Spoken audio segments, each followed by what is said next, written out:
Bon, Alexis, après une première période plutôt compliquée, vous faites un bon deuxième tiers-temps. Tu sais quoi tes impressions d'après-match? Bon, la première période, c'était sûr qu'on allait sortir un peu timidement parce que après le match de mardi, il fallait qu'on se remette un peu en place. Mais on n'a pas douté, on a une bonne réaction. Comme tu le mentionnes, voilà, la deuxième période a été de qualité. On a pris les devants, on a maîtrisé un peu plus le match en deuxième période. Comme tu disais, c'est une équipe Bordeaux qui vous reçoit bien, parce que ça fait 3 victoires en 3 matchs. Oui, c'est vrai que c'est une équipe qui est un peu en dents de scie depuis le début de la saison. Mais Grenoble ne nous réussit pas, mais Bordeaux nous réussit. Donc voilà, on le prend.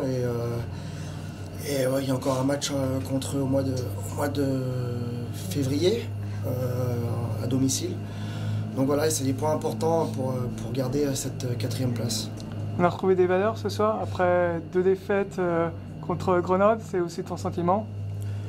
Oui, bah, on a bloqué des lancers, on a vu des gars qui se sont couchés énormément sur les palets.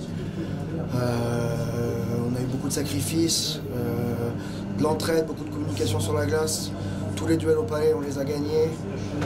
Non, voilà, quand on gagne ces duels, c'est plus facile de gagner un match. Qu'est-ce qui a fait la différence?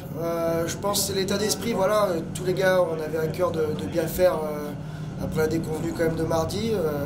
Mais ça s'est senti même déjà sur le morning skate de ce matin. Les gars étaient super concentrés, ça patinait bien. On était, voilà, il y avait de la concentration, de la détermination, et c'est ce qu'on voulait pour ce match-là. Concéder aussi la 4e place, comme tu me disais cette semaine, c'était important ce soir. C'est important parce qu'Amiens, Grenoble a perdu contre Gap, donc Gap revient bien, donc c'est des points qu'il ne fallait pas perdre ce soir. Voilà. Des matchs à gagner à domicile, mais aussi le prochain match à l'extérieur. Comment vous allez l'aborder? Bah, demain repos, et puis dès dimanche on se remet au boulot pour préparer le match, le déplacement à Nice, qui est très important aussi, que ce soit pour Nice pour aller chercher une place en play-off et nous de rester sur la 4e place. Donc voilà, tous les points là sur les 10 derniers matchs là, ça va être crucial pour soit se qualifier pour les play-offs ou soit pour consolider les places. Donc là c'est les dernières lignes droites est lancée là. Surtout aussi pour les adversaires qui voudront aussi prendre des places aussi pour sauver ou pour accrocher les playoffs. C'est exactement ça, pour les playoffs ou pour se sauver. Donc voilà, les playoffs ont un peu commencé sans avoir commencé, mais voilà, les dernières places sont très importantes là. Est-ce que le management va se changer dans ce Money Time? Non. Non? Toujours le même discours? Toujours le même discours, on ne peut pas jouer à moitié et dire voilà, non, on veut garder nous de toute façon notre 4e place, donc on n'a pas le choix de mettre d'être pied au plancher en essayant, on va essayer de voir aussi un peu faire le bilan sur nos blessures, qui va revenir ou pas, donc voilà, on va faire ça jour à jour. Tu sens les organismes, comme tu me disais la dernière fois, fatigués?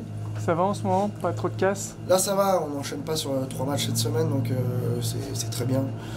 On n'a pas vu les médecins là, on va faire un bilan après, mais je pense que pour l'instant il n'y a pas eu trop de bobos. Un match parfait. Qu'est-ce que tu peux dire sur Chris Lawrence pour son deuxième match avec les Ducs? Bah, c'est un joueur, les gens ont commencé à dire oui, il faut qu'il soit spectaculaire et tout. C'est pas un gars qui est spectaculaire, mais. C'est pas un gars qui est spectaculaire, mais voilà, il fait dans les petits détails, il est bon, dans les coins, il est bon. Voilà, il va monter crescendo, c'est quelqu'un qui va nous apporter, ça c'est sûr.